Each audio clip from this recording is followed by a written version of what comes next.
আমাদের দেশে শিক্ষার্থীদের ভবিষ্যৎ নিয়ে এদেশের এমপি মন্ত্রীরা যে বিন্দু পরিমাণও চিন্তা করে না তার প্রমাণ আজকে আবার হলো। এই যে আজকে এসএসসি পরীক্ষাটা হলো, এটা মূলত শিক্ষামন্ত্রী মিলন সাহেবের একগুঁয়েমির কারণে হয়েছে।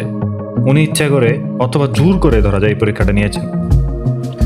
দেশে চারদিকে বন্যা জলবদ্ধতা থেকে স্টুডেন্টরা হয়তো ভেবেছিল তাদের প্রতি একটু মায়া দয়া করা হবে, পরীক্ষাটা হয়তো পেছানো হবে, কিন্তু এই নির্দয় শিক্ষামন্ত্রী সেসব করেননি। তিনি নিজের ইগো বাঁচাতে গিয়ে হুট করে রাত 7টায় ঘোষণা দিয়েছে পরীক্ষা হবে। যেহেতু পদার্থবিজ্ঞানের মতো গুরুত্বপূর্ণ পরীক্ষা ছিল, তাই শিক্ষার্থীরা বহু আকুতি মিনতি করেছিল, কিন্তু আমাদের হেলিকপ্টার মিলন সাহেব তো মানেননি। তাই আজকে স্টুডেন্টরা বৃষ্টি মাথায় নিয়ে এই পরীক্ষার হলে গিয়েছে। কেউ গাড়ি পেয়েছে, কেউ পায়নি। গাড়ি না পেয়ে কেউ কেউ কুমোর সমান পানিতে হেঁটে হেঁটে হলে পৌঁছেছে।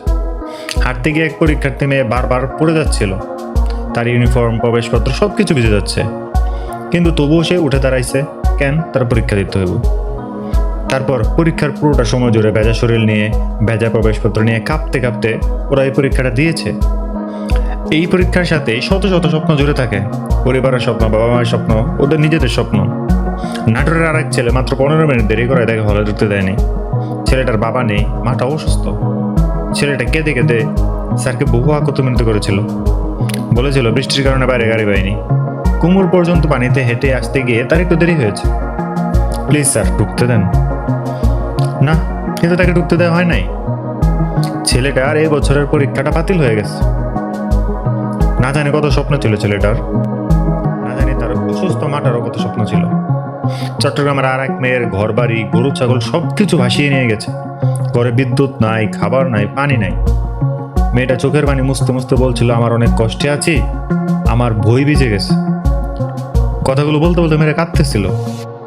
ঘরে খাবার নেই, কিন্তু বইগুলোর জন্য দরদ। কেন? কারণ তারা পরীক্ষা দিতে হবে, বাবা মায়ের স্বপ্নটা পূরণ করতে হবে। এমন শত শত পরীক্ষার্থী আজকে পরীক্ষা দিতে পারে নাই। যারা দিতে পেরেছে তাদেরও লেট হয়েছে, কিন্তু পরীক্ষাটা খারাপ হয়েছে।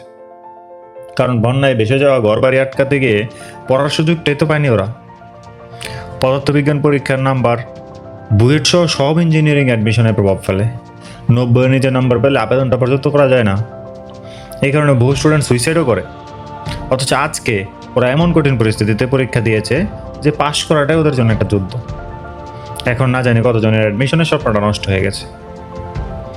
পরীক্ষার্থীদের স্বপ্ন নষ্ট হোক, তাতে শিক্ষামন্ত্রীকে তো আসে যায় না। ওরা তো আর শিক্ষামন্ত্রীর সন্তান না।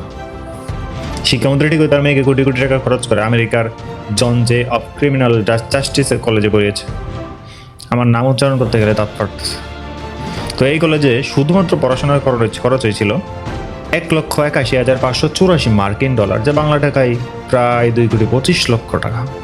অথচ খোঁজ নিলে দেখা যাবে এগুলো আমার আপনার ওই কষ্টের ট্যাক্সের টাকা। প্যারাসাইট মুভিতে ধনী বাড়িওয়ালা তার ড্রাইভারকে শুনিয়ে শুনিয়ে বলছিল আজকে বৃষ্টিটা কতটা সুন্দর, আকাশটা কত নীল, কোনো দূষণও নেই, বৃষ্টিকে ধন্যবাদ। অথচ এই বৃষ্টিতে এই ড্রাইভারের পুরো ঘর বাড়ি ভেসে গেছে, সব কিছু তলিয়ে গেছে। বৃষ্টিটা একজনের জন্য রোমান্টিকতার হলেও আরেকজনের জন্য চরম দুর্দশার ছিল। আমাদের শিক্ষামন্ত্রীর জন্য এই বৃষ্টিটা অনেকটা রোমান্টিকতার, কারণ তার বাড়ি আছে, গাড়ি আছে, আমেরিকায় পড়া শিক্ষিত মেয়ে আছে। অথচ সাধারণ জনগণের এসব নেই। ওদের ঘর ভর্তি পানি আছে, রাস্তায় পানি আছে, পরীক্ষার হলেও পানি আছে। অথচ এইচএসসি পরীক্ষা শেষ হবার কিছুদিন পরে রেজাল্ট দেবে। সেদিন স্টেজে উঠে শিক্ষামন্ত্রী হাসি হাসি মুখ করে কড়া ভাষায় ভাষণ দিবেন, নিজের ক্রেডিট নেবেন। অন্যদিকে আজকের পরীক্ষাটা খারাপ হয়, বহু শিক্ষার্থীর A+ মিস হবে, অ্যাডমিশন মিস হবে, স্বপ্ন ভেঙে যাবে। না জানি কতজন সুইসাইডের পথটা পর্যন্ত বেছে নিতে পারে। অবশ্য ওরা মরলে কি, তাতে শিক্ষামন্ত্রীর কী বা আসে যায়? দোষ আসলে শিক্ষামন্ত্রীর না, দোষটা শিক্ষার্থীদেরই, কারণ ওরা শিক্ষামন্ত্রীর ঘরে